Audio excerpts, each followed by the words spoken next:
लिए हमनी के मेहमान बा वो बहुत खास बा। अरे वाह। काहे कि वो जब स्टेज पर चढ़ेली तब बवाल हो जाला।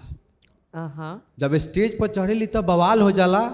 अब एल्बम में आवेली तो यूट्यूब पर धमाल हो जाला। 100 मिलियन 500 मिलियन 1000 मिलियन सब रिकॉर्ड टूट गईल बा। क्या बात बा। और जब सिनेमा हॉल में आवेली तो फुल सिनेमा हॉल हो जाला। तो एक बार जोरदार ताली के साथ स्वागत करी ब्यूटीफुल हीरोइन, एकदम 440 वोल्ट वाली हीरोइन के जोरदार ताली के साथ स्वागत करी डिम्पल सिंह जी के। वाह, डिम्पल सिंह जी के स्वागत के साथ सीटी ताली बजाओ। क्या बात है, आज तो बाहर आ गई भाई। जेपी यादव शो में एक अलग क्या बोलते चहल पहल हो गई है। एक चांद तो सामने ऑलरेडी बैठा हुआ है। हाय हाय हाय। चांदनी यहाँ बिखेर रही है। देखो, जब एक कोहिनूर बैठा होता है ना तो खुद में एक चमक सी आ जाती है। तो आप सामने बैठे रहोगे तो खुद में एक गदगदाहट और चमक आ ही जाएगी। I love you. I love you too. तो आपस में दोनों जानी बतिया लो। वो मेरी मोहब्बत है। तो आप हमारा प्यार है जेपी जी। हाय हाय हाय। बाकी जी, आप सिर्फ हमारा नहीं, इस पूरे भोजपुरी समाज का एक प्यार है जो अलग लेवल पे चमक रहा है आज। और इस शो की जान है। हाय हाय हाय, वाह, ये सुनने के चाहत नहीं हम तो कभी से। अब रघुआ खाती हम कुछ कहे के चाहत नहीं। बिल्कुल कहिए। तो अब रघुआ के सामने देख के तो बस इतने कहब कि रघुआ बदन के खुशबू हमरा सांस में ना भर जाए कहीं। आहा। रघुआ बदन के खुशबू हमरा सांस में ना भर जाए कहीं। रघुआ हुस्न पर ही दिल ना मर जाए कहीं। वाह, क्या बात है। रघुआ सामने बानी बाकी दिल में ही डर लागता कि आज के रात ना गुजर जाए कहीं। इसी पे एक लाइन याद आया मुझे, एक गाना। आज की रात मजा हुस्न का आंखों से लीजिए। हम तो आँख ही से अब मजे ले सकत नहीं, दूसर का करी। बहुत लोगों से। लेकिन हम एक बात पूछना चाह रहे हैं, ये मैचिंग वाला पहले से प्लानिंग रहे कि हमका के काहे ना इंक्लूड कैला लो? ना हमहू टाइप पहनती ये मैच का कोनो प्लानिंग रहे। बाकी जी, हाँ जी, हई नाहियो पहनती तो हमार पूरा ब्लैक मैच कइए जैतो ऑलरेडी। ना ऐसन कोनो बात ना रहे। वो कहा ना कि जब हम कुछ भी पहने नहीं तो सामने के जोन हीरो रहेलन उनकरे से मैच हो जाला। तो हमार गलती नहीं की, कुदरत की करिश्मा। हमके लागता है हीरो कुल प्लानिंग करके पहले से पता करके रख। ना हमारा सही अपन कवन ऑलरेडी वाला कलर रहे हो हीरोइन के, हम के अपन कलर में रहिले सो ऑलरेडी हमार उहे कलर नेचुरल लग रहा। तो ई तो बरले बा भाई जो नेचुरल बात वन बा। खैर आज रुआ अपन स्थान पर विराजमान होकी और एक बार जोरदार ताली सिंपल लिखा। वेलकम टू जेपी यादव शो। तब रुआ तो शुरुए से डरवा देते इतना दूर काहे बैठल बनी, तनकी सु करीब आ जाई महाराज। ओके कोई नहीं, आ जाती हूँ। चलिए, खुश? अब तनी अच्छा लगता। हाँ इंडस्ट्री में तो गाना चलता कि रंगबाज राजा के, हाँ, लेकिन रंगबाजी तो सबसे ज्यादा रुआ करी ले स्टेज पर। एकरा बारे में क्या कहे? जिसका राजा ही रंगबाज है उसकी रानी तो रंगदार तो होगी ना।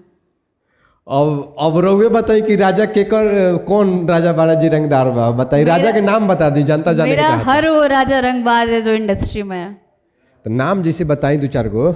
नाम कैसे बताए? नाम सबको पता है कि राजा रंगबाज कौन है। खुलासा नहीं किया जाता, प्यार किया जाता है, छुपा के किया जाता है, वरना नजर लग जाता है। राजा जी रंगबाज है डिम्पल जी के। अब बताई लोगों रहुए कि अब कमेंट में कि के हो सकता हो कौन राजा रंगबाज बारे जेकर रानी रंगबाज बाड़ी। इंस्टाग्राम पर आजकल रुआ my man my love is type का कुछ आज देख रहे हैं। नहीं वो फेक है। प्यार मोहब्बत सब फेक है। ऐसे ही बस डाल देती हूँ, जैसा मेरा मूड रहता है वैसा डालती हूँ मैं। कुछ तो बात बाव में नहीं, बिना आग लगले धुआं निकलेला ना। वो बात खत्म हो चुका है 2021 में ही। 2021 में खत्म हो गया। ये 2025 तक मैं नहीं चलने दूंगी। खत्म। तो 21 में कौन सी रहे कि खत्म भइल बा? था, प्यार था, खत्म हो चुका है। प्यार बहुत गहरा रहे। हाँ, हर किसी को प्यार गहरा होता है भाई। तो पहला प्यार रहे कि पहला ही प्यार होगा ना यार, कैसी बातें कर रहे हो ये क्या लड़का है। पहले प्यार 21 से लेके 25 तक। 21 में खत्म, 18 से स्टार्ट भाई, 21 में खत्म, 25 में फ्री बनी। 18, 19, 20, 21 हम्म 4 साल। हम्म 4 साल चलल, 21 में खत्म हो गया, अभी फ्री बनी। 3 ट्राई साल, कर सकता है कोई भी, कोई भी नहीं मतलब। 4 साल से फ्री बनी। कोई भी ट्राई कर सकता है, लेकिन एगो क्राइटेरिया बा। अब देखा तो नहीं है कि छुए के परमिशन चाहिए, तो भाई अब सोचता नहीं कि अब यहाँ के जिंदगी में आवे खातिर कितना कंडीशन हुई, तो कुछ कंडीशन बताई। कोई कंडीशन नहीं है भाई, पति अच्छा मिलना चाहिए। अब पति चाहिए, बॉयफ्रेंड खत्म, बॉयफ्रेंड वाला भर्ती सिस्टम खत्म, खत्म, बहाली रद्द हो गई। रद्द हो चुका है। अब से डायरेक्ट आप जो भी चाहिए परमानेंट चाहिए, अदरवाइज चाहिए ही नहीं मेरे को। तो चलिए इंडस्ट्री के जहाँ तक बात भइल, रंगबाज राजा लोग बा, तो सबसे ज़्यादा रुआ केकरा साथे काम करे में मजा आवेला? ई तो एकदम यूनिवर्सल सवाल बा भोजपुरी इंडस्ट्री में। सबके साथ मजा आता है मुझे। और नाम मैंने लिखल बा में, पवन सिंह जी के साथ काम करे में अच्छा लगेला ज़्यादा कि खेसारी भैया के साथ ज़्यादा अच्छा लगेला? देखो दोनों में पूरा रुगल के बीच में आवत रहेला कि यहाँ के साथे कि यहाँ के साथे। तो आज एक बार नाम ले ली। ये जिसने भी क्वेश्चन लिखा है ना, उससे तो मैं बाद में मिलूंगी। पहले मैं इधर जवाब देती हूँ। दोनों के साथ अलग अलग मजा है काम अच्छा। करने का, दोनों का मूड अलग है, दोनों का जोन अलग है, तो मुझे दोनों ही पसंद है, किसी एक को नहीं चूज कर सकते, क्योंकि आंखें दोनों हैं। तो अगर एक आंख बंद हो जाएगा तो एक से देखेंगे ही नहीं ना, तो मुझे दोनों आंख चाहिए। अब तो जवाब रुआ नेता लिखा देता नहीं। नेता ही हूँ तो क्या ही बोलूँ मैं अब। हाँ, हालांकि नेता से आवता सब कोई, तो अब राजनीति में गल, अब रुआ कब नेता बनत नहीं? अब सब कोई चला जाएगा, सब हार उड़ के आ जाएंगे, सब तब जाएंगे हम। हाँ क्या ही, क्योंकि जो भी देख रहे हैं वो नेता ही बन रहा है, तो मैं सोच रही हूँ नेता नहीं, सीधे पीएम से शादी वादी करो, मस्त बीवी बन जाओ। पीएम से शादी वादी करो? हाँ तो का चाहते नहीं कि हम शादी करवाइए के छोड़ा है? अच्छा वाला आएगा ना अभी, डायरेक्ट पीएम से डायरेक्ट। तब पीएम तो नेक्स्ट फ्यूचर वाला की वर्तमान आने वाला यही का है, आने वाला है, यहीं का पीएम होने वाला है। बिहार का ही क्या पता हो जाए। भाई बिहार किसी से कम है क्या? नहीं है ना, बिहार ही तो चला रहा। हम कलाकार भी बिहार में ही, हम यूपी के होके बिहार में आ रहे, बिहार से रोजी रोटी चल रहा है मेरा। तो मैं आई लव बिहार। सीएम से ना चली काम? सीएम भी चलेगा। सीएम से तो रुआ शादी कलम तो उनका के पीएम बनाइए दे। नहीं ऐसा कुछ नहीं है, मतलब रुआ जहाँ रहे लाइन हुए से स्टार्ट। सीएम के पीएम बनाइए दे। तो चलिए अब तो भाई, अब सारा लोग के जितना उम्मीद रख रुआ कौन वैकेंसी चालू बा, सारा जना मुँह कुड़िए मुँह लटका ले बोलो भाई लोग कि हमने के तो सीएम और पीएम से दूर दूर तक नहीं ये 5 गो वोट नहीं के मिलत, तो सीएम और पीएम कहाँ बनी लोग? नहीं ये अफवाह बातें है, ऐसा कुछ नहीं है। नॉर्मल लड़का चाहिए अपने को, नॉर्मल एकदम। वार्डो हुई तो कोनो बात नहीं है। क्या वार्ड? वार्ड एगो गांव में सबसे एगो टोला के जो यो अब इतना नहीं के जाएगा हमरा। मुखिया क्या लड़का है यार। खेसारी भैया के साथे एगो वीडियो आयल रहे स्टेज पर के कि रुआ के प्लेटफॉर्म कहतनी कि स्टेशन, तो कौन स्टेशन बनी रुआ? आरा के कि छापड़ा के कि बलिया के? सबसे पहली बात तो अब वही बता सकते हैं कि स्टेशन, क्योंकि कोई कलाकार स्टेशन हो नहीं सकता है। अब वो थोड़ी बहकी बहकी बातें ऑन द स्टेज कर देते हैं पब्लिक को हंसाने के लिए, हालांकि अच्छी बात नहीं है, किसी भी लड़की को बोलना अच्छी बात नहीं है। ऐसा उस टाइम इंसान जवाब नहीं दे पाता है कि क्या ही बोले, सीनियर कलाकार है। अब सीनियर कलाकार होके भी एक लड़की के बारे में ऐसा बोल रहे हैं जिसके घर में खुद अच्छी लड़की है, बच्ची है उनके घर में, तो ये शोभा नहीं देता है। हालांकि मुझे नहीं लगता कि कोई गलत इंटेंशन होगा खेसारी जी का, वो हंसाने के लिए पब्लिक को बोला होगा, बाकी बाद में लोग तो विवाद कर ही देता है।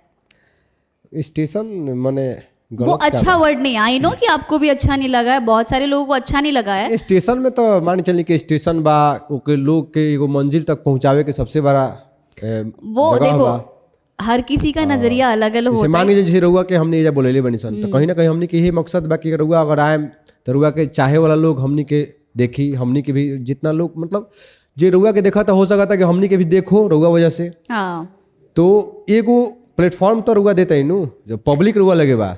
देखिए होता क्या है ना कि कुछ कुछ लोग होते हैं जिनका बोलने का इंटेंशन कुछ अलग होता है, ठीक। तो वो बंदा बोल दिया वहाँ पे, अब अच्छे इंटेंशन से बोला होगा उन्होंने, हालांकि उनके जितने चंद चमचे हैं, चंद लोग हैं जो वो ट्रोल कर देते हैं कि भैया ने ये बोल दिया, भैया ने वो बोल, अरे वाह वाह भैया क्या बात है। एक लड़की का इज्जत उछालने में बहुत मीडिया वालों को भी हाथ होता है, जो ये नए नए उभरे हुए हैं यूट्यूबर उनका। सबसे पहला राउर जौन गाना आयल रहे, गाना में जौन डांस के लिए रही, खेसारी भी गाना रहे मरद अभी बाचा बा, और वो बेरा यूट्यूब उतना पॉपुलर ना रहे, लेकिन फिर भी आज ओकरा पर एगो मतलब जौन खेसारी म्यूजिक वर्ल्ड पर भैया के चैनल पर रिलीज बा, अभी 97 मिलियन 100 मिलियन के करीब में ऊपर बा, जबकि वो टाइम पर यूट्यूब उतना प्रचलन में ना रहे नहीं। और लोग जौन डाउनलोडिंग सेंटर रहे लैपटॉप से ओजा भी भरवा भरवा के लोग देखे, हमनियों के मोबाइल में वो आगे रहे, खूब लोग देखे। सिर्फ एगो फ्रेम लागल रहे, एगो कमरा में वो शूट भय रहे, वो कैसे शूट भय रहे, ओकर पीछे क्या कहानी बा? देखो सबसे पहले मैं बता दूं कि मेरी कैरियर का स्टार्ट सिंगिंग से हुआ है। अच्छा, हाँ, सिंगिंग से? हाँ, सिंगिंग से मेरा स्टार्ट हुआ है। तो मैं दिल्ली में मनोज तिवारी जी हैं, उनके साथ रवि जी, सबके साथ मैंने बहुत stage show Gaya as a singer. तो खेसारी जी दिल्ली में आए थे और किसी ने बोला कि खेसारी जी आए हुए हैं तो बहुत बड़े कलाकार, 2014 की बात है। हाँ। हालांकि अभी तो कोई भी नॉर्मली किसी के पास खड़ा हो जा रहा है, क्योंकि यूट्यूब आ चुका है, रील आ चुका है, टिकटॉक आ चुका है, ये ज़माना अलग है। तो उस टाइम मैं गई थी खेसारी जी से मिलने, तो ऐसे हम लोग नॉर्मली डांस कर रहे थे, तो वीडियो डायरेक्टर खेसारी जी ही हैं, उन्होंने ही रिकॉर्ड किया है उस गाने को। वीडियो डायरेक्टर हुए के बनी? हाँ, कि बोले बेटा कोई बात नहीं, डांस करो और हम लोग इसको डालते हैं। तो फिर वहाँ से मेरा सिंगिंग इधर चला गया और एक्टिंग और डांसिंग इधर अप पे चला गया, तो मैंने छोड़ ही दिया सिंगिंग। तो वहाँ के डायरेक्टिंग जौन कोयले बनी और टी शर्टवा जौन मोरले बनी, ओकरा पीछे कौन विज्ञान वही है खेसारी लाली है वही मुड़वा है वे टी शर्टवा मोरल बुझा तो 100 मिलियन अभी क्या ही बोलूँ मैं छोड़ो जाने दो। अब जैसे कि रुआ बताइनी हाँ कि रुआ सिंगर भी रही, अब तो सिंगिंग कभी कभी स्टेज पर आउट सुने के मिलेला हमनी का। हाँ, क्योंकि मैं नहीं चाहती हूँ कि मेरी आवाज़ सुन के कोई भाग जाए हाँ। अरे महाराज, एक से एक लोग आवता। हाँ, जिसको सुरताल नहीं है वो भी गा रहा है, हालांकि मैं तो सुरताल में हूँ। और हिट वालो? हाँ, वही हिट है भाई। तो कब आवत नहीं रुआ? मैं हमेशा कब आवत नहीं, कब नहीं आवत, मतलब हम हमेशा आते रहते हैं, हमारा आना एल्बम जाना। मतलब गाना लेके अपन? मेरा बहुत एल्बम है, मैं भेज दूंगी, सुन लेना। अभी नेक्स्ट भी आ रहा है मेरा। तो एजवा कुछ गुनगुनाई? अच्छा, मेरे साथ साथ गाओगे? हमरा खातिर कुछ गा दी महाराज। ठीक है, तो 2 लाइन मैं इनके लिए गाती हूँ, हाय, आप हाय, हाय, सबके हाय। लिए भी गाती हूँ। हमरा खातिर गावत नहीं, देख ली गाई महाराज, पोजीशन बढ़ो तनी।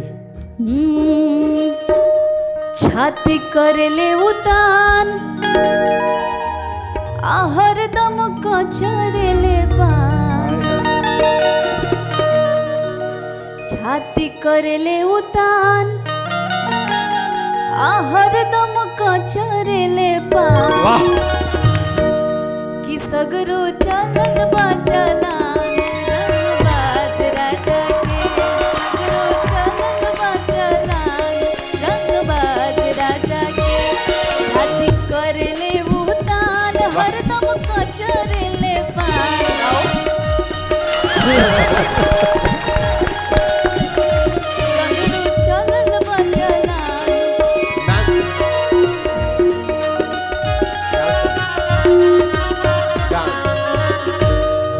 बस इतना ही, अब आगे नहीं गा सकती मैं इतना ही मिलेगा गाओ ना, मेरे लिए भी तो गाओ। आप बोलिएगा। कि जैसन सोचले रहनी ओइसन पियो मोर, हाय हाय। कि जैसन सोचले रहनी ओइसन पियो मोर मारा, आ हुनका ले बेजोड़ बाड़ा, कि जैसन सोचले रहनी ओइसन पियो मोर मारा, हुनका ले बेजोड़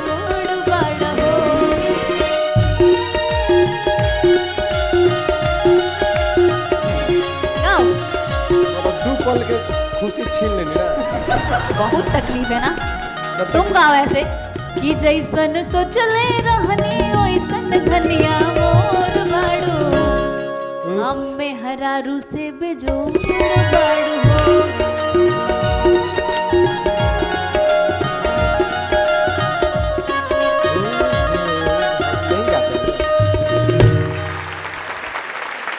आप कतार में हैं, कृपया प्रतीक्षा कीजिए। प्रतीक्षा करें इतना लंबा प्रतीक्षा करी 6 घंटा से बैठल बनी।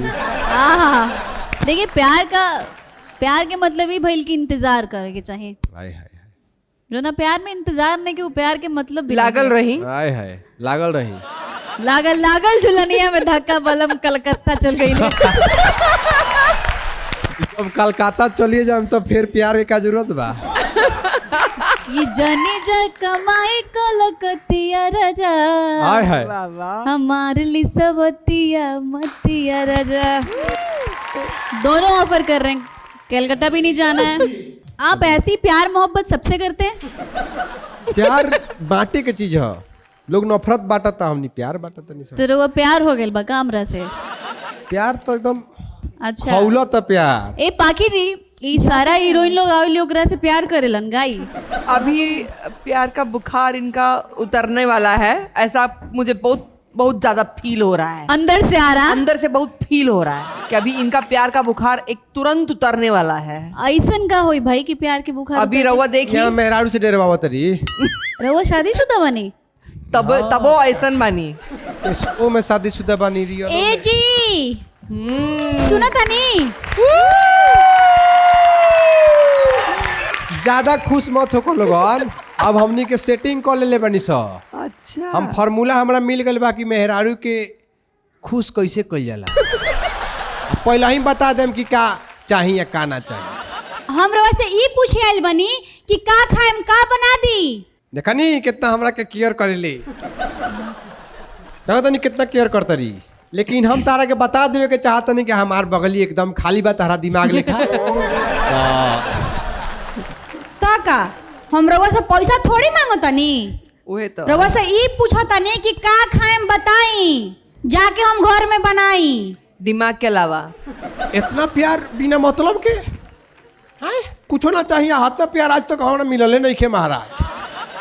बिना मतलब के हैं माने का हम एगो लड़की देखला ना कि हमार प्यार इनकर मतलब लोके लागल देखी ना एकदम का हो जेपी ई का कहल बड़ा बिना मतलब लाइन के तो तू हमरा बताइए से क्या? ऐसी बात करते रहू। बिना मतलब के का भइल एकर मतलब का भइल बताई रहुआ।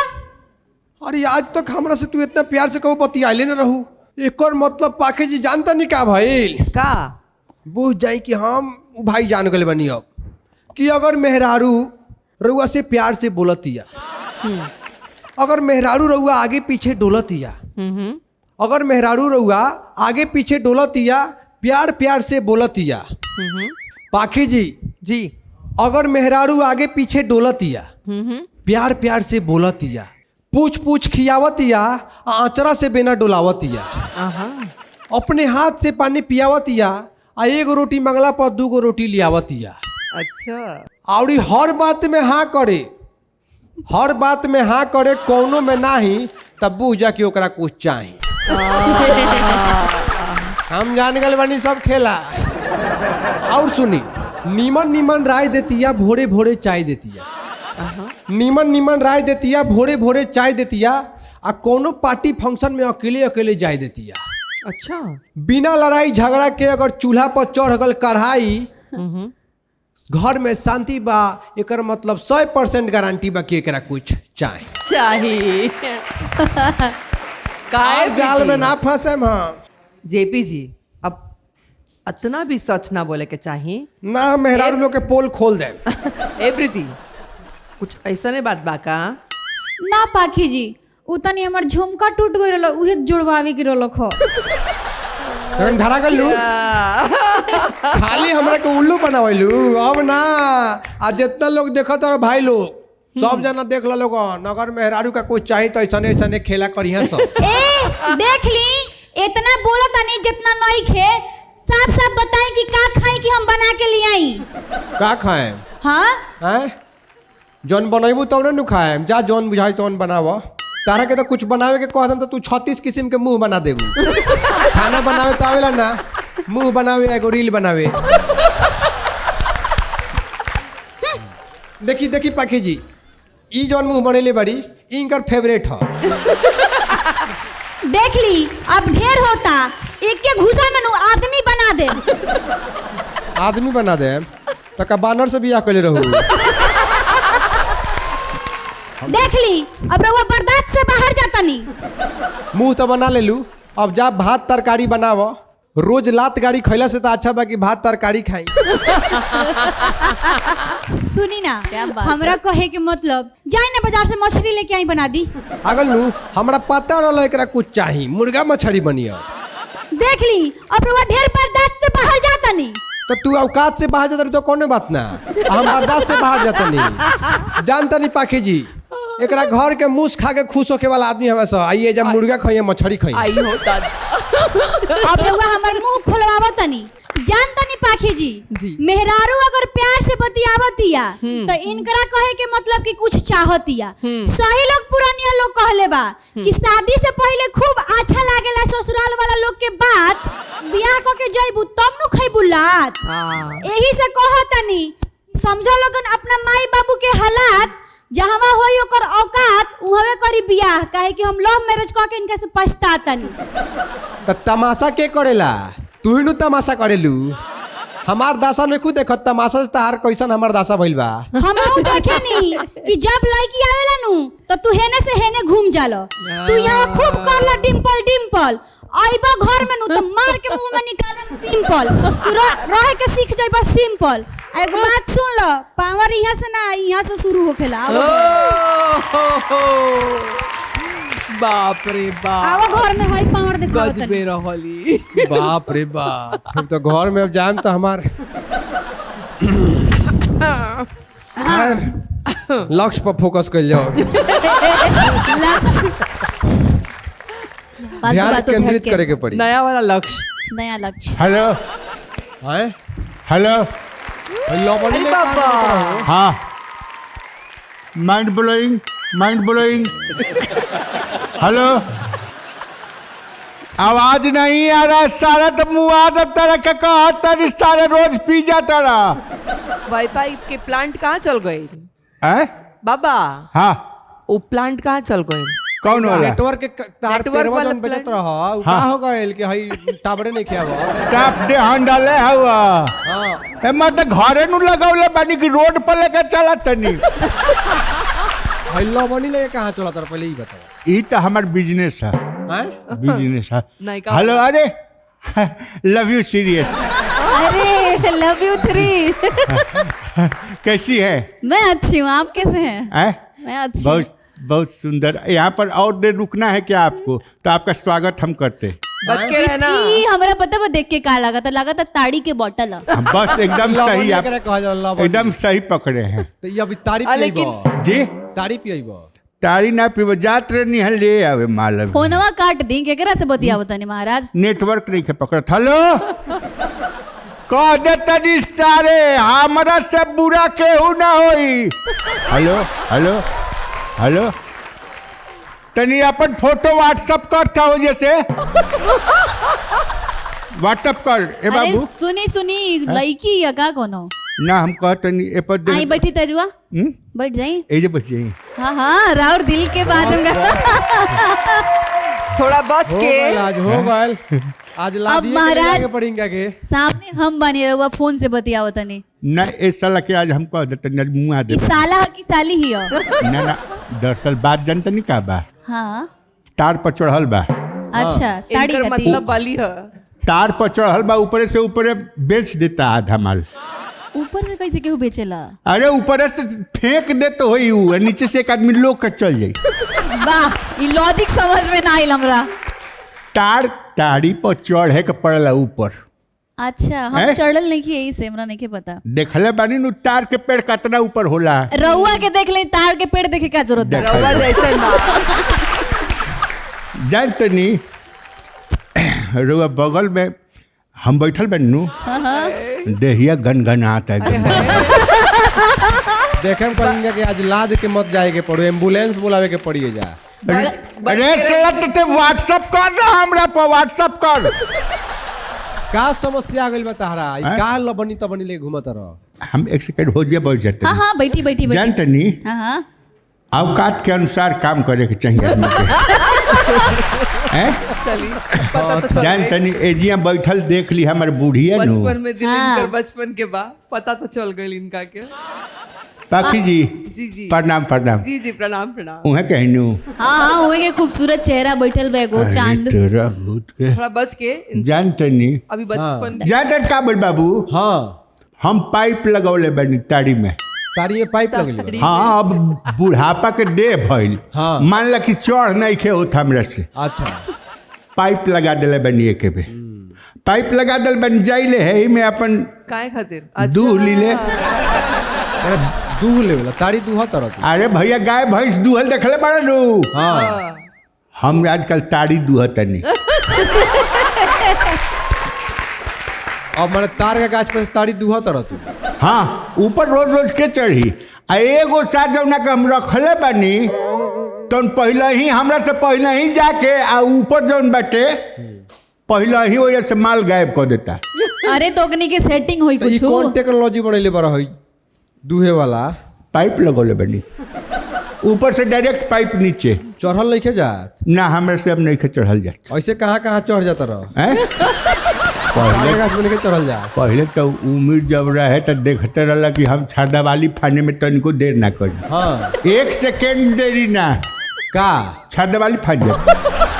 खरदवाली फाड़ गेले के बाद फान गईला के बाद अपन सुतार अच्छा अपन सुतार अपन किस्मत हाँ जौन सामने आ जाओ हाँ जौन सामने आ जाओ। ऐसे यहाँ के घर बलिया है। अच्छा राउर घर बलिया है नु। बागी बलिया बागी बलिया वाह है वीरों की धरती जवानों का देश। वीरों बागी बलिया उत्तर प्रदेश। उत्तर प्रदेश। आ जानते नहीं उत्तर प्रदेश में हम गए नहीं बलिया रेल से हम गए नहीं। का करे हैं? का करे अब का करे छोड़ी ना। हेलो जब वो है हमार काम रहे तब का करे गए नहीं हम का बताई। अरे तो बताई चाहत नहीं जानल हम गिरुआ बलिया क्या करे गई रनी। देखी बलिया हम जाए के तो गई रहनी एगो ऐसा ही पता चलल रहे एगो चीज पता चलल रहे। कौन चीज पता चलल रहे? लेकिन हमरा के स्टेशन पर धोखा दे दिलस। के स्टेशन पर धोखा दिलस जैसा ही ट्रेन से उतरनी हमरा धोखा हो गई। लिट्टी भी काला रुआ की है बहुत। हाँ हाँ लिट्टी चोखा। स्टेशन पर से जैसा ही उतरनी है लिट्टी या चोखा के दुकान तक एकदम लाइने से बुझाओ कि मने एजे पूरा संसार के लिट्टी आ गई। हाँ हमरा मुंह में पानी आवता लिट्टी चोखा के नाम सुन के। बताई तो जैसा ही उतरनी है वैसा ही देखे लगनी लिट्टी चोखा हमारो भूख लागल रहे। हाँ रात भ के जागल। अच्छा अब जागल का है पॉकेट में पैसा ना है। हाँ ठीक रहले ना रहे। अच्छा टीटी जब होने से आओ ट्रेन रेलगाड़ी से गई रहनी। हाँ जब होने से टीटी आओ है ने तो हम अपन जाके हेने के बाथरूम में। हाँ आ जब चल जब देखी कि अब चल गई फिर बाथरूम से निकल के अपन देखी कि होने गई बते नहीं रही आ फिर होने से आओ तो फिर अपन फिर बाथरूम में चल जाई। अब बुझी कि महाराज लिट्टी के दुकान जब उतरनी है देखनी नू हाँ। तो हम कहनी कि जहाँ सबसे बढ़िया लिट्टी मिलत हो यो जे खाए। आ जाके एक जगह लिखल रहे बड़का बोर्ड जाके या कहनी कि हेलो तार की हम बढ़िया लिट्टी बा कहलस कि लिट्टी हमरा के यहाँ के लिट्टी में तो सोना बा। सोना बा? हाँ सोना सोना हाँ हमरा के यहाँ कौन सोना साक्षात बैठी हुई है यहाँ पे। हाय हाय जान तनी ये नु किस्मत कबो कबो मैच नहीं खे करत हमारा। किस्मत मैच नहीं खे करत। जब खाए के रहे तब पैसे ना रहे आज जब पैसा बाटे तो खाही के नहीं खाए। तो सिस्टम में खराब हो गइल बा। किस्मत मैच नहीं खे करब सिस्टम के का कहीं किस्मत मैच नहीं खे करत। बुझली नु खाए खातिर दांत ना बचल ई मतलब हो खाए खातिर दांत ना बचल हो दांत बाटे एज के असर बा दांत बाटे झूठा दूगो वाला। चहेने दूगो चहेने अच्छा उ हेने वाला भले रहुआ कह तो सकिले लिट्टिया सीधा अंदर अरे वो साला एक दिन तो सीधा धोखा अंदर। हो गई रहे एक धोखा हो गई रहे हाँ अच्छा अमरूद दिले से काटे के हमरा याद न पड़ल कि है नकली है अब उ अमरूदवा कटरी नु दांत खा गइल। दांतवा अमरूदवा में चल गई अमरूदवा में चल गई हाँ। बुझे नहीं तो लिट्टिया वाला के बैग महाराज लीटी के दुकान पर गईनी हम कहनी कि हमरा के दे तकलस कि हमरा लीटी में सोना बा हाँ है गईनी आ ओकरा बाद उ लिट्टी खैनी अच्छा आ खैनी आ देखनी कि ओमे सोना भरल रहे भीतर सोना भरल हाँ ऊपर से आटा हाँ आ भीतर लिट्टी में सोना तरह के सोना के लिट्टी दे दिलो जानते रहे हम सोचनी नु कि ओजिया ये लिट्टिया खा ली अच्छा आ खा के या फिर बाहर 2-4 घंटा बाद सोना जोन बाटे जो है कहाँ चले पेटे में नुबा अच्छा ये बैकअप लेके रहुआ चलत रही ना हाँ ओकरा बैटरी बाद बैकअप ना तो लेकिन 4 घंटा बाद तो गुड़गुड़ा ही लागल हाँ हाँ अस ना गुड़गुड़ाइल कि मैंने बूझी कि 3 दिन ले हम बलिया से हिलनी ना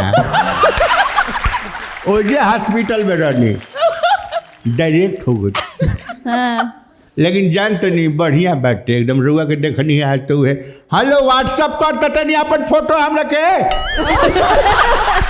भूलत नहीं की यहाँ के व्हाट्सएप का कौन करता हमारा टाइम होता सुन समझ नहीं ए व्हाट्सअप कर एजिया हमरा संगे अभी जे बैठल बनू ई अंग्रेजियों में पढ़ली सारे अंग्रेजी में भी लिखबा तो पढ़ ली अरे मर्दे का शुरू कैले बारो हैं तू ही अब रहे जा हम जाता नहीं तहारे ताड़ी वाला का लगे जान के ए हम जाता नहीं 2-4 लबनी घींच देवे सुन लबनी है लबनी कहला सुनी ना हाँ ताजा ताजा ताड़ी मारब का आज बाकी जी ताड़ी मारे के हैं मारब तो बोली है जे अब न छान के पिया दी रजत साड़ी से ताड़ी बाप रे बाप जान तनी हमार आज दिन हमार बन गई बाप रे बड़ी से रउआ के देखत रहे हनु हम कहाँ बा मैं जब ताड़ी पी तबे रउए गाना देख के ताड़ी अच्छा सुनी सुनी बलिया ही खाती जात रहनी का हमरा के देखे खाती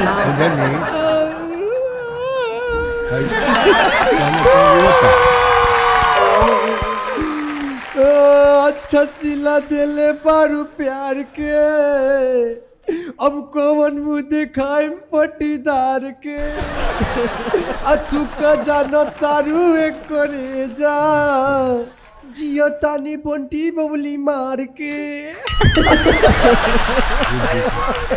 किमना है अच्छा ए साला के देखी ले तो हमार माथा फाटे लागेला बूढ़ा आई लव यू के जो जो जो हट आई मिस यू ए घंटा ही हमार दिल टूट गइल बा लागत तो तोरे से जोड़े के पड़ी ए सर देखो कैसन चश्मा पहन ले बतन देख ला लोग हैं फटा ही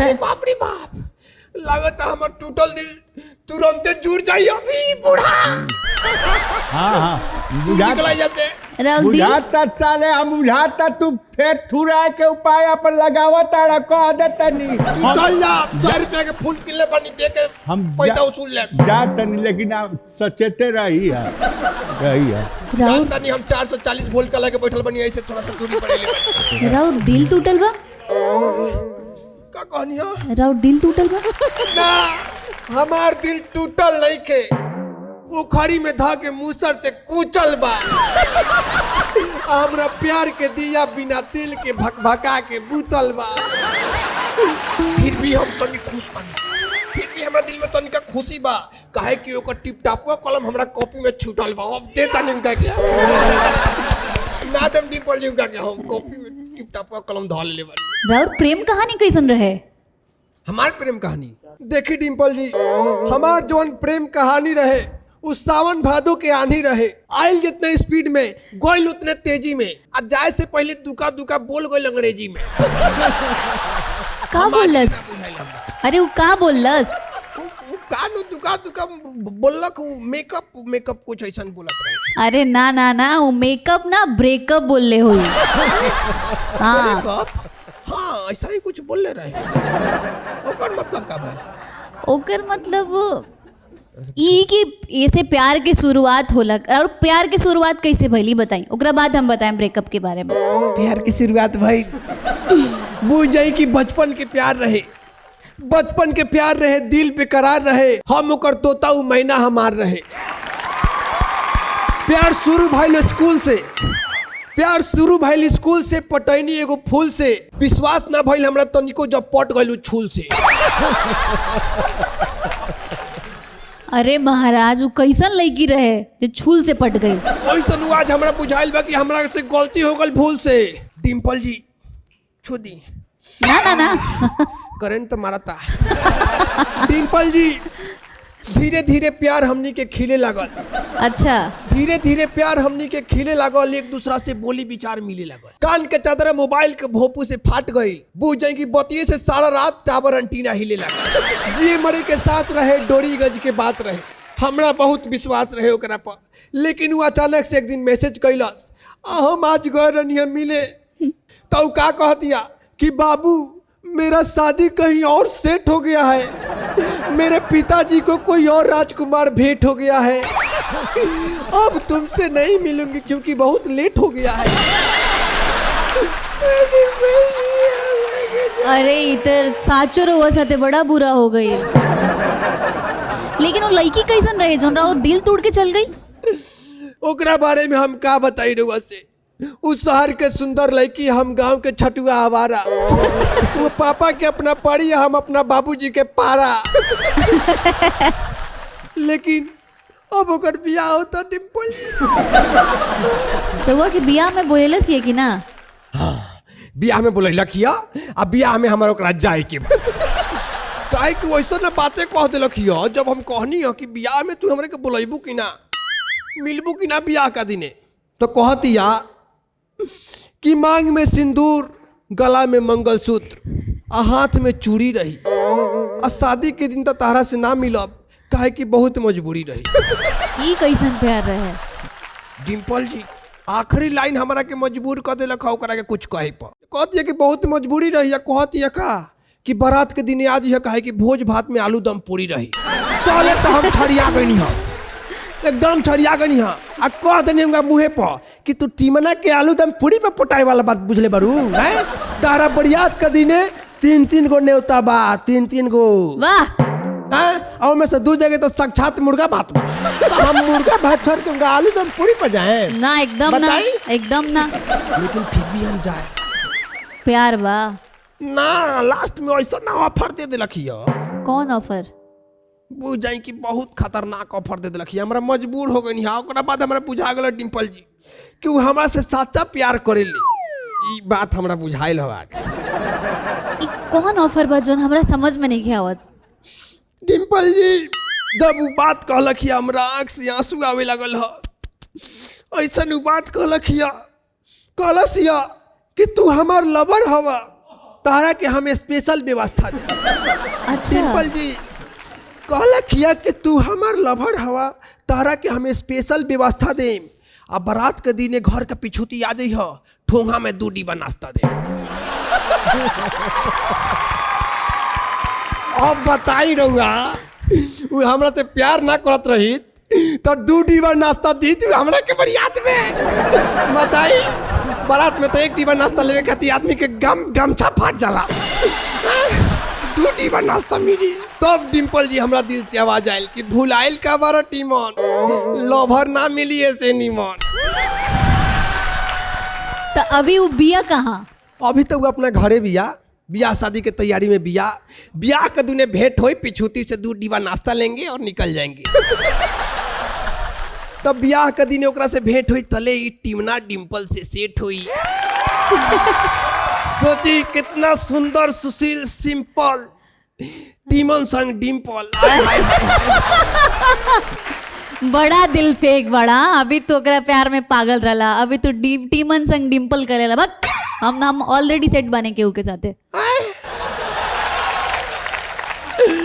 धोखा मिल गया भगवान हमार किस्मत कौंजी से निकले बारे दादा। लगत रहे जोन कलम और बच्चा बागनी वही चबावल कलम से हमार भगवान लिख देले बारे। अरे बाप रे बाप।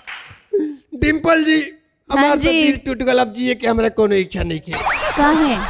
हमार कोनो इच्छा नहीं के। बस एगो बात बताई। बोली। राउर डिम्पल में हम कूद के जान देवे के चाहता नहीं होई मैं कूद जान दे दे। बताई राउर डिम्पल कितना गाइड बाई टीम ना होई मैं कूद के जान दे दी। अब ना जिए मर जाए मां। ए महाराज तो हमरा गाल पे डिंपल हुई तब नो जेकरा गाल पे डिंपल बोकरा में जान दे हम। हमरा मोरहु करूंगा देखा नहीं के हम जान दे ले लिए फूल को स्वीकार करी। हमरा साड़ी बाप रे बाप। क्या बात है, बहुत सही। मजेदार थे लेकिन ना। हैं किस करता जिए जा। अरे ये राउर चाचा हमें कि काका हमें उ मर्दवा साफ पागल साफा हमें। लेकिन बड़ा प्यार मोहब्बत के बात करके गई नहीं हो। रोमांटिक टाइप बड़ा प्यार मोहब्बत करे में अच्छा लगता उनका से। हमारा हमनी पिलुए पड़ल बा। हमरा पुष्पा के भइल बिया पारी असुती साड़ी पहिन के घुमतारी। का हो पटीदार? का हो कबूतर भाई? लो न तू मिठाई खा।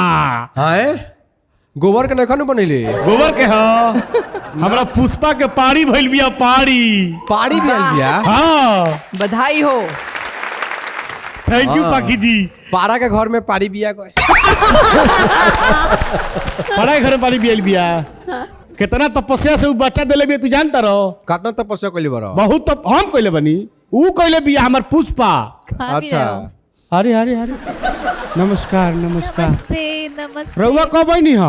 अरे किस चीज की खुशी में बांटत तनी रउआ? अरे नहीं जानत हमरा पुष्पा पारी बचा देले बिया। पुष्पा? हाँ हमरा भैंसिया के नाम है पुष्पा। अच्छा सही बात। इनका भैंसियों के नाम हो। अरे वाह। अजान तनी का कहलो कि पड़िया कि ओकर मौसी आइल बाड़ी तो हम कहनी ओकरा मौसी के मिठाई खिया दी। पूरा एक सेकंड। हाँ मौसी के भाई जान तनी हमनी के नु पशु के पशु ना समझी ले सन। तनी बैठ जाई बाबू तोरे नु पुष्पा बैठ जाई। बैठ जा ओकरा के तूर मत दिया बैठा मत दिया ओकरा के। देखी देखी डिम्पल जी हमनी के नु पशु के पशु ना मानी ले सन अपन परिवार मानी ले सन। वाह बढ़िया। ना चूंकि वो अनबोलता जानवर हो। पशुपतिनाथ ना ना देखी रोबत दूसरा जगह चल गई वहाँ के तो महादेव हई ओने मत जाई। ना ना ना ना महादेव। हाँ महादेव है वहाँ के। लेकिन पशु भी प्यार का भूखा होता है। बिल्कुल होला। जरूरी नहीं है कि खाली कबूतरे रुआ प्यार के भूखा बा ना। पशु भी प्यार के भूखा होला।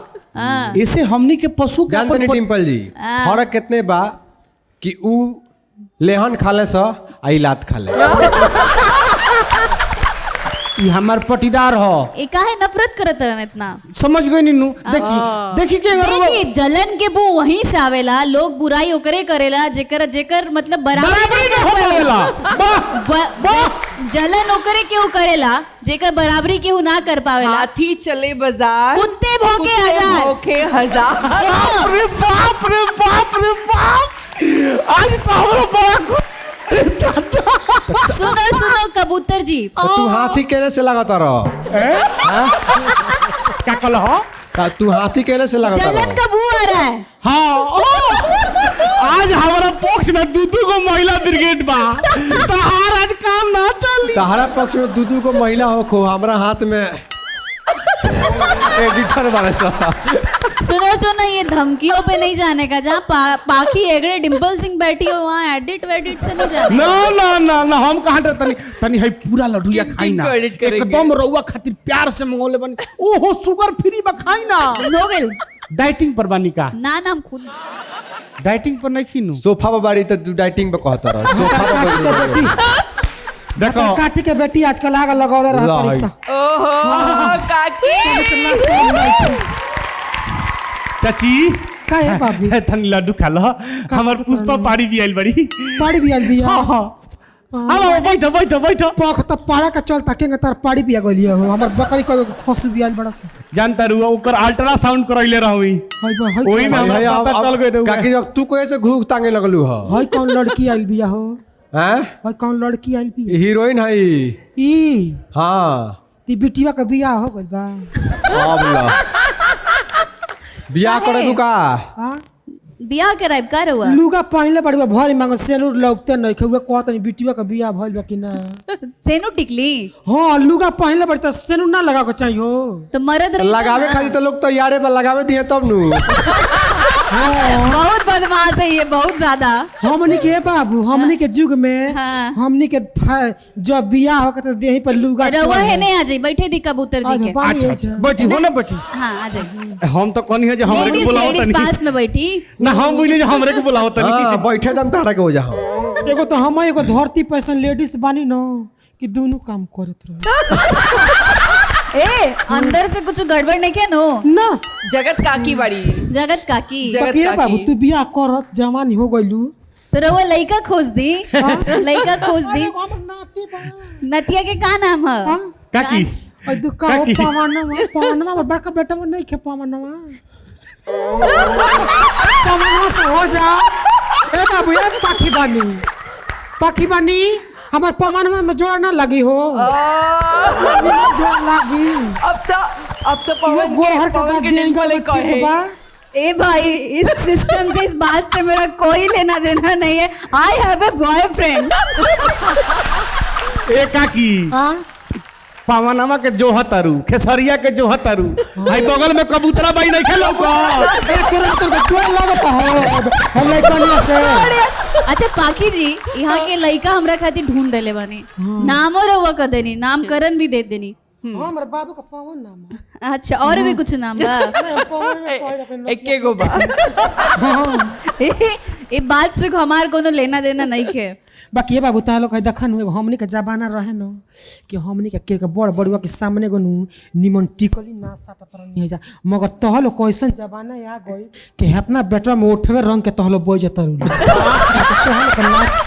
अरे सुने अगर होट रंग के ना बैठम जा पूरा आइटम बन के ना बैठम जा तो केहू हमने के देखी ताने अरे 16 साल पाग लगावत लो हमनी के 22 साल 23 साल होके त हमनी के बुझाओ कि कुल का होला मगर आजकल तो 16 साल में मार दुनिया छा देता लो सुनी सुनी जेनजी वाला आइल बा हो तो इहे न जेनजी तो ही लो करावत लो और केहू नहीं ना ना हम 90s के आई हम जेनजी वाला में ना आई हां तो हमनी के बाप रे बाप 21 से 22 साल भय नहीं जाता ना ना पता चल कि का होला मरद से 3 साल पर 2 साल पर भेंट होके हां ये पुराना भड़ास निकाल लेकिन बाकी याद बच्चा करो तो कुल बाप रे बाप महीना में गांव ने होला। जात में तो नैहरे में सारा श्रद्धा पूरा हो जाता खाली को नरवे नहीं खे काटा तो उनका के समझाव क्रिकेट टीम खड़ा करता रहू हई हाँ ए काकी तू तो सब गबड़ा देलू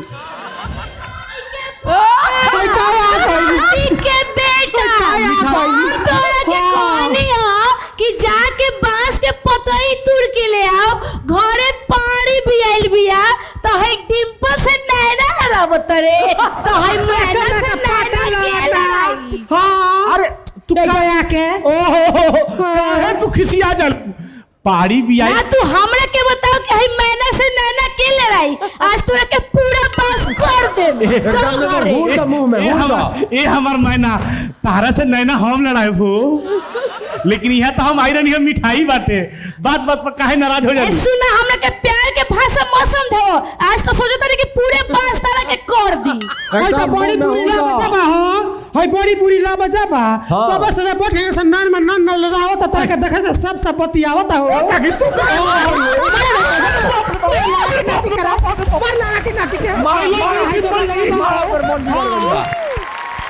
देखबू के है का चतरपट चलावता बैठी बैठी रहो और कुछ बताई अपन हाल चाल सब ठीक बा ए बाबू बाकी तब तू नाचे लू कबो कबो हम देखी ले मुँह देखबू हो एगो काज ना कोई दिन से नो गोइनी है बूढ़ावा का पेट हमरा झरत रहा नतिया का कहानी करे तनी जाके चौराहा पर से तनी दवाई ले ले बस कोनो बतिया सुनेला से ना ए बाबू ओइ पवनो हमर बतिया ना सुनेला कबो कबो एगो तारा कबो कबो है लेकिन के चक्कर में लेकिन इनके चक्कर में पड़ जाता थे मोबाइल ना गलत संदेश बा लड़किन के चक्कर में ना पड़ेला तो वो बात लेके सुनत तो हम आई पैदल चल गनी चौराहा पर दवाई लियावे आए बे तू एगो टेम्पू खोजबू ना तो दो गलवा टेम्पू नहीं मिली कोनो बात ना डिफेंडर भेज देम हम हां बाकी पैदल गोइली अब पैदल होइनी दोनों पटवा छिला गेल बे बच्चा तू ना का चाहे डिफेंडर की रेंज रोवर हम रिक्शा पर चल जाइले अच्छा और रिक्शा पर चल जाइले रिक्शा वाला चाहिए हां निरहुआ रिक्शा वाला वो दिलवा पाएंगे अच्छा वे हई हाँ कह तनी काहे ना हंसत रहिए दादा हां वो रिक्शा किसी और के पास है अभी इसलिए तो मैंने कहा कि डिफेंडर चाहिए कि रेंज रोवर चाहिए कोई के हो को नगवा तो नहीं के लिखल बा हाय हाय तोर कुल की पेड़ पर हर सीजन में तमाम लबनी टनाला हाँ। मगर जौन छे वाला तौने का नाम हाय हाय हाय तू प्यार है किसी और का तुझे चाहता कोई और है हाँ। तू पसंद है किसी और का तुझे मांगता कोई और है ये सब का चाहत रू कि जब बवाल हो जाओ नहीं बाबू हम ये बवाल बियाह करा के जाए तैयारी है में बियाह कराया के देबू तू हां तू बियाह करम नहीं नाती ते देखे का मन करता राव नाती से लइका फके से तब नहीं या कहे सो का नाम रखम रहुआ कुछ ओही में रखा जाए जब भगवान देश तब ना इस चीज से हे प्रभु भगवान बचाए हमें हां एक टाइम गुजर जाई ना तो हे हॉस्पिटल दावते रह जाए बोलो के हम की बाकी जी के हो तू होका चाहे पर नहीं पाखे जी के नाती नतकुर होखे वाला बड़ा सन सुन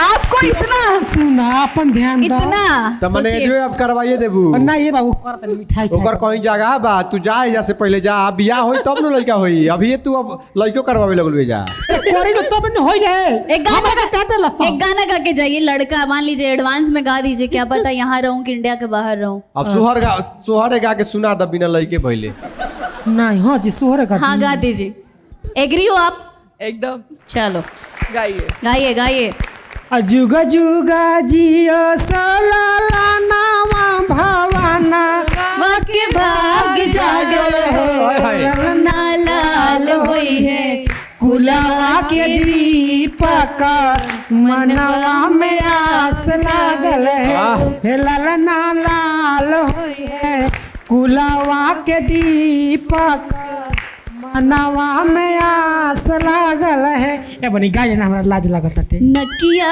त हवे जैसे माई के अखिया हो बाबूजी के हो ए ललना मुहावा चंदवा सुरुजावा के घरवाया जोर भैले हो ललना लाल हुई है कुलवा के दीपक मनवा में आस लागल है। अच्छा हम सुने ये डांस भी बहुत अच्छा करती हैं बहुत चलिए भाई मेरा गाना प्ले करो इनको डांस सिखाते हैं चलिए आइए आइए बाकी जी प्लीज प्लीज प्लीज आ जाओ आ जाओ डिम्पल जी अब दो तीन गो कुछ ऐसा सवाल रही जौन की बहुत ही ज़्यादा वायरल रहेला और हमनी के कमेंट सेक्शन भी उसे भरल बा जब पता चलल लोग का कि रुआ आवत नहीं हाँ तो सबसे ज़्यादा कमेंट यही आयल मैसेज आयल कि डिम्पल जी से जरूर पूछें वाह क्या है ऐसी क्या बात है अंदर से आ रहा जानने का हम नहीं पूछा के पूछा था ये लोग पूछा था अब हम तब पूछाई के पड़ी हमरा का करी मतलब सवाल खुद का है लेकिन लोगों पे डाल देना है ना महाराज लोग पूछले बात देखे हम लोगों के स्क्रीनशॉट भेजाई ठीक ठीक लोग पूछले मन के बात मन का बात और बहुत ज़्यादा लोग के इच्छा बा भाई जाने के तो हमने के पूछ देता नहीं सन अब रउआ बताई ठीक बा डिम्पल काहे के कि- स्वभाव की एक बात बताती हूँ हाँ। एकदम बेधड़क बिंदास्त और एकदम छाती ठोक के कोई भी चीज का जवाब हाँ, देती है हाँ। और मुझे ऐसे लोग बहुत पसंद है जो एकदम निश्चल और निर्मल होते हैं एकदम क्लियर बोलते हैं जो है वो है वाह थैंक यू सो मच तो सवाल ये बा कि पवन जी से रुआ प्यार करे नहीं कि ना अयो प्यार मोहब्बत जिंदाबाद ये आप बताओगे यस मैं पवन से प्यार करती हूँ, मुझसे पूछिए ना। ये जनता यहाँ से पूछा था। एज मेरे छोटे भाई मैं उनसे बहुत प्यार करती हूँ। अब आप बताइए। प्यार मोहब्बत जिंदाबाद। आपका छोटा भाई तो मैं आपके छोटे भाई से प्यार करती हूँ। वाह, ये हुआ ना जवाब। भैया करे कि ना? भैया के उनकरा से पूछिए। अब हम उनकर जब आप कैसे बताएं को हमरा से प्यार करेलन कि ना करेलन? तो रउआ करे नहीं तो रउआ नहीं पता होगी कि वहाँ करे नहीं कि ना। प्यार दोनों तरफ से होखेला, प्यार मोहब्बत जिंदाबाद। बिल्कुल। तो मैं तो बहुत सम्मान करती हूँ, रिस्पेक्ट करती हूँ उनका और बहुत मोहब्बत करती हूँ। वाह। और ये मोहब्बत ही बा कि जब भी वहाँ का मुसीबत में खड़ा रहे नहीं, पूरा लोग नोटिस कैले बा और बोले ला लोग जहाँ भी न्यूज से लेके हर जगह रहेला कि जब भी मुसीबत रहेला तो रुआ वहाँ के साथे हमेशा खड़ा रहे नहीं। ये पर का कहे? पता बा पाखी जी, अगर केहू आपन मुसीबत में बा, अगर ओकर विपक्ष सब बा, तो एगो रिश्ता ऐसा होके के चाहिए कि केहू के आगे पीछे सोचे के ना पड़ो। बिल्कुल। तो हम वहाँ खाती हमेशा हर टाइम खड़ा बनी, जहाँ भी वो हमरा के ढूंढम, भले वो हमरा साथे खड़ा रहे ना रहे, लेकिन हम खड़ा रह। वाह। और वहाँ के साथ एगो मूवी कैले रहनी, हमार स्वाभिमान। अच्छा। जो ना में वहाँ के हम भैया के साली बनल रहनी। अच्छा। अंजना जी भी रहनी ओमे। अच्छा। तो हम उनकरा से प्यार करें, लेकिन वो अंजना जी से प्यार करे नहीं। रियलो में ऐसा नहीं कुछ नहीं खेनू। तो ये बंदा बड़ा जज्बाती बड़न, जात तरन अंदर अंदर घुसे तड़न। लेकिन हम बता दी कि वो मूवी में वो मतलब हम उंगरा से प्यार करे नहीं, उंगरा से प्यार करेला, और जब हम मर जानी तब उंगरा हमरा से प्यार होखेला। तो जब इंसान जिंदा रहेला तो केहू प्यार ना करेला, हमेशा नफरत करेला, बुराई करेला पीठ पीछे, बोलेला ना केहू से कुछ। और जब हाँ, ये संसार के नियम है कि जब केहू जिंदा रहेला, जब केहू सामने रहेला समझेला, तो ओकर केहू मोल ना समझेला, महत्व ना समझेला।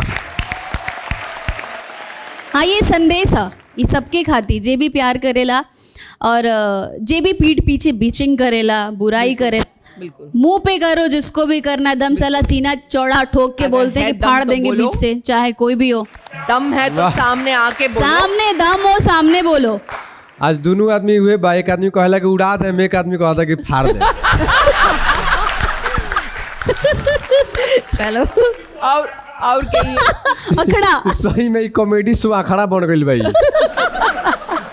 प्यार मोहब्बत जिंदाबाद। आप भी तो प्यार के लिए बहुत कुछ किए। अधिक दे मुँह के ना वहाँ के प्यार अनमोल बा, वो हमनी के बुझे नहीं जाए। 2014 से जो जुड़ल बा, 15 से हमनी के कनेक्शन।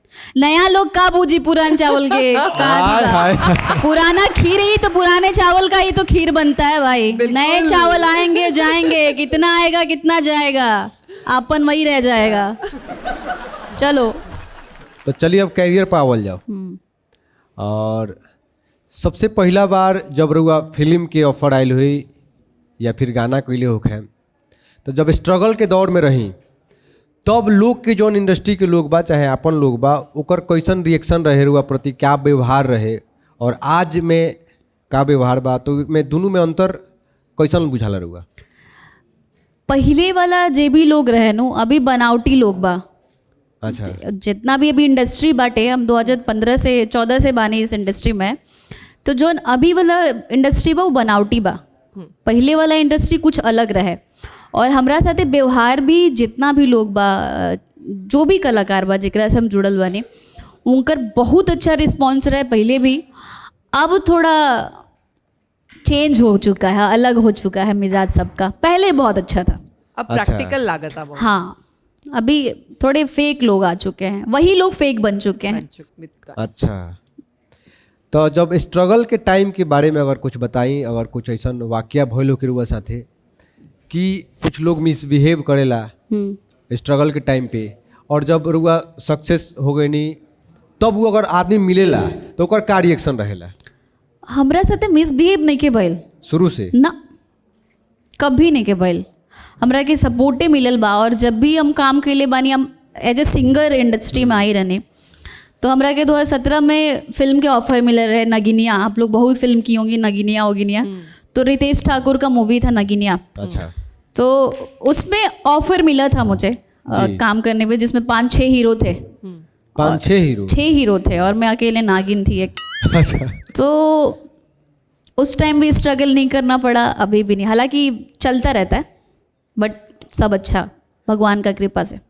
पहला गाना कैसन रहे, केकरा साथे रहे, कोई स्टार के रहे या फिर नॉर्मल गाना में काम करे रहे?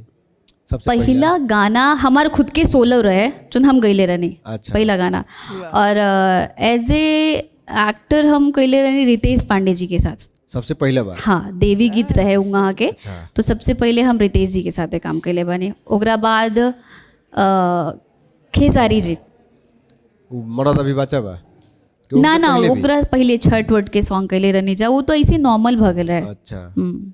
और हमरा नहीं लगत कि उ वीडियो के बाद ओकर असली वीडियो के ज्यादा व्यूज आइले? ना नहीं के पहले क्योंकि जो हो गए ओरिजिनल ओरिजिनल, डुप्लीकेट डुप्लीकेट होता है भाई। बनल रहे कि ना ओकर वीडियो? ना, वीडियो ही ना बनल? अभी का यूट्यूब अलग है, उस टाइम का यूट्यूब अलग था। अच्छा। उस टाइम का हम लोग एक एक दिन में 10-10 मिलियन 20-20 मिलियन करते थे। अभी तो पैसा वैसा लग के एडवर्ट लग के अभी हो जा रहा है ना। अच्छा। पहले नहीं, पहले का अलग ही दौर था, वो मजा अलग था ना। ऑर्गेनिक। हाँ, मजा अलग था वो। अब तो मतलब खाद बिया छीट के ज्यादा खाद हो जाता खेत में, तब खाना खराब हो जाता, वही आवाज ऐड उड लगा के सब व्यूज भी टुरल जाता। हाँ, अभी यूट्यूब वगैरह बहुत ज़्यादा वो हो गया है, सब ऐड वाला। फेक बोल तो रही हूँ कि अभी के इंसान भी फेक हो चुका है, और व्यूवर भी फेक हो चुके हैं सारे।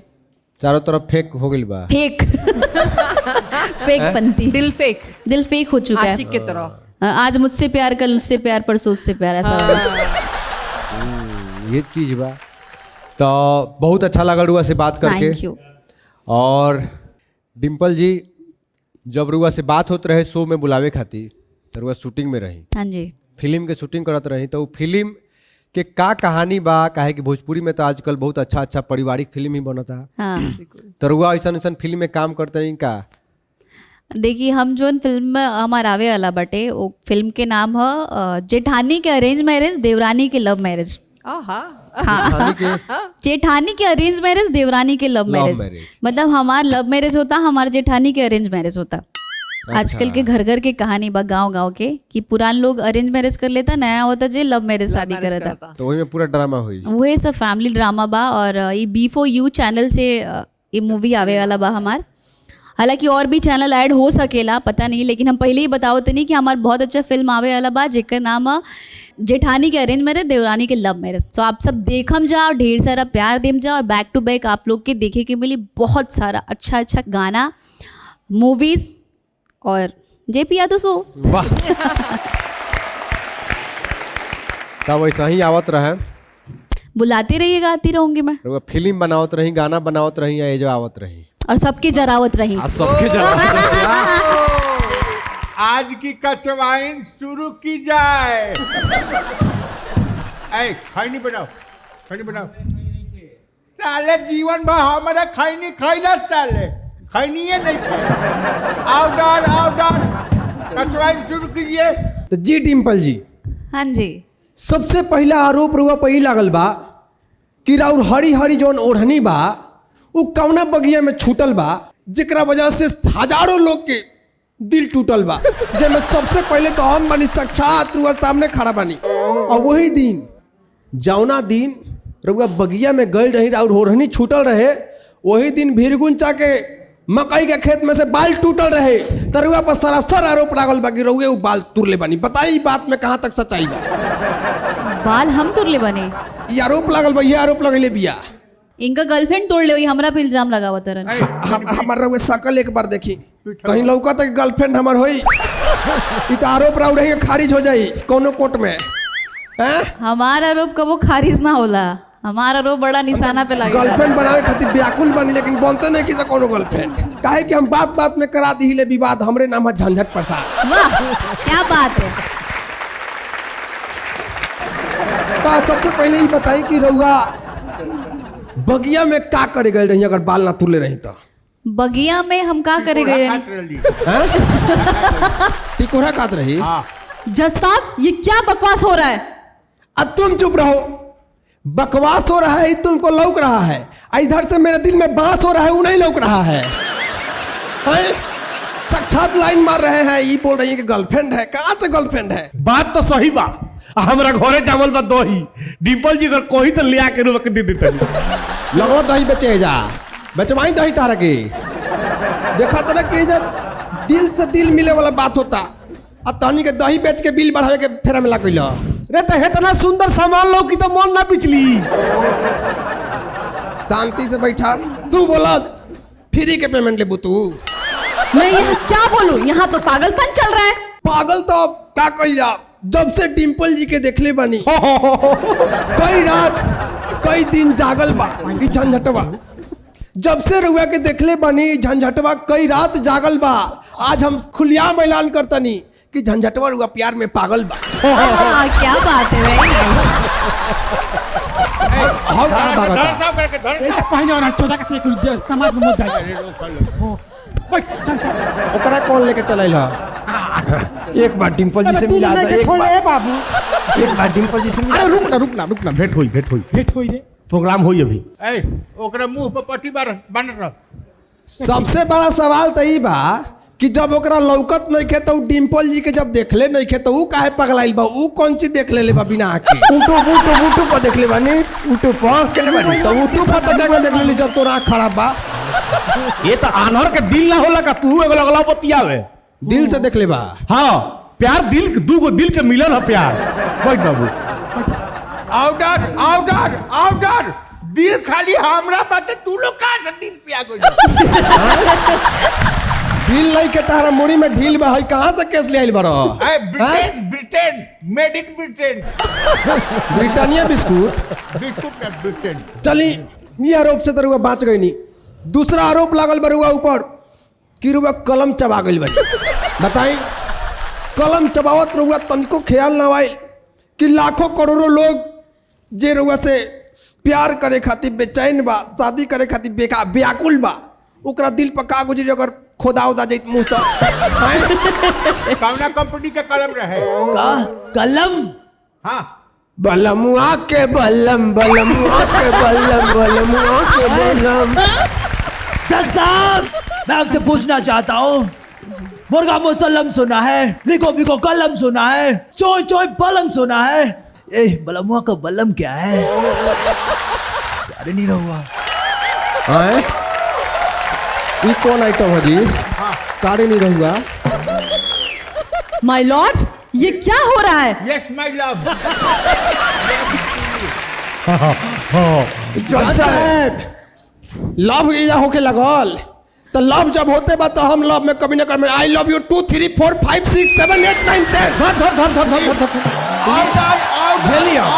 जज साहब प्रोग्राम कब स्टार्ट हुई? जज साहब जल्दी प्रोग्राम स्टार्ट करा दी। हम नेपाल से आंख बनवा के तो चला हो फोकस टाइट कर दो।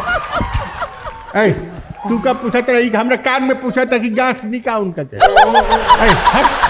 नहीं रहा आउटर। जज साहब ये क्या बेबुनियादे बातें हो रही है? का बेबुनिया? बिना बुनिया के कोनो भोज हो ये नहीं कर सकत जज साहब। ये लड़की कहाँ से आई है? कौन ऑर्केस्ट्रा में ले बार लोग? काजल म्यूजिकल वही से नु बेबुनिया कोनो भोज होला? अरे बिना बुनिया के भोज होई तो राउर इज्जत रही समाज में। बताई कहीं भोज होता, कहीं सब्जी और आ गए तो लोग कौन चीज से खाई? अरे वो फुलौरी लग रही है, जैसे होता है ना फुलौरी बिना चटनी कैसे बनी। अरे अरे अरे बैठा लगन पहले ये जब बुनिया पर खतरा आइल बा तो लोग नाचत लोग। ए हई कान उखाड़ा बे ही से हेकड़े का पकड़ ले रहा था।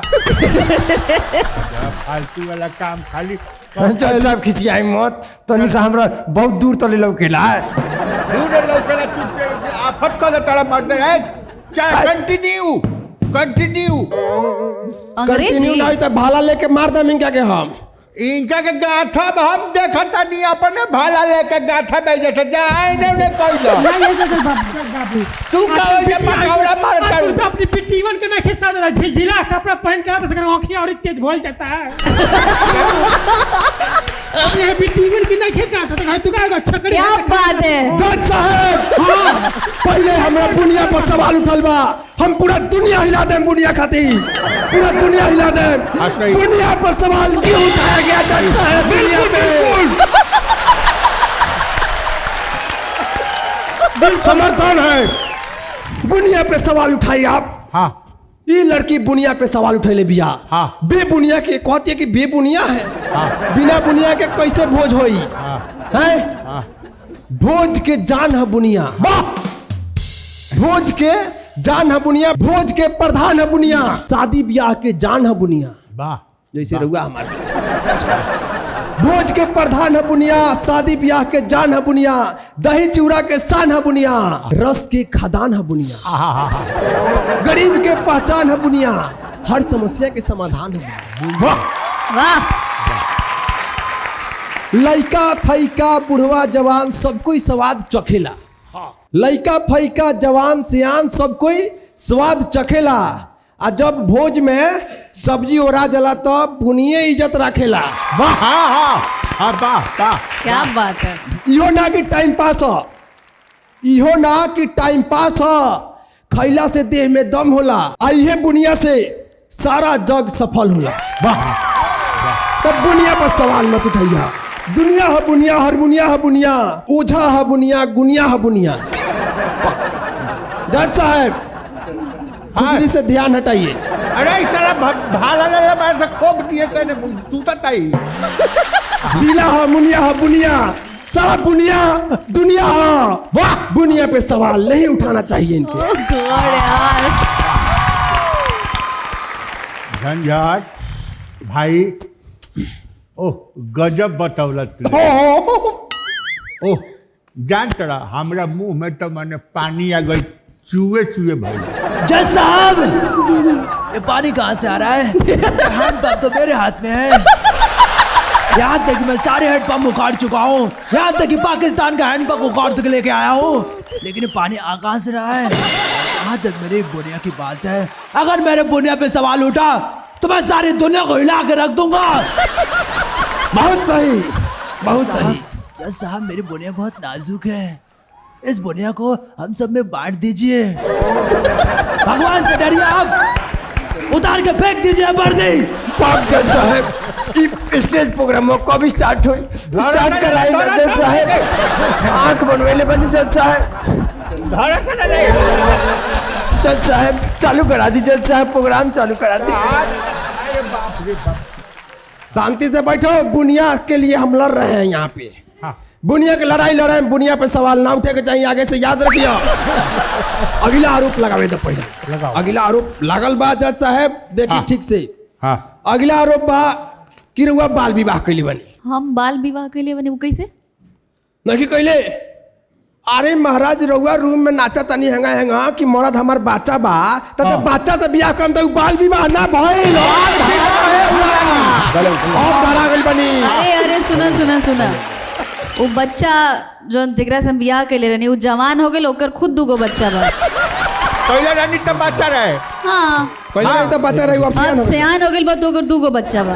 अच्छा जब मर्द बच्चा रहे तो वो ब्याह काहे करनी? अरे ब्याह करनी तो ओकरा से प्यार तो ना हो गए, ओकरा प्यार हो गए तो कहीं ओकरा हम कितना शुरू होता है। ना जज साहब एक बार भले हो दी, जज साहब एक बार भले हो दी, जज साहब आप निकल में घर में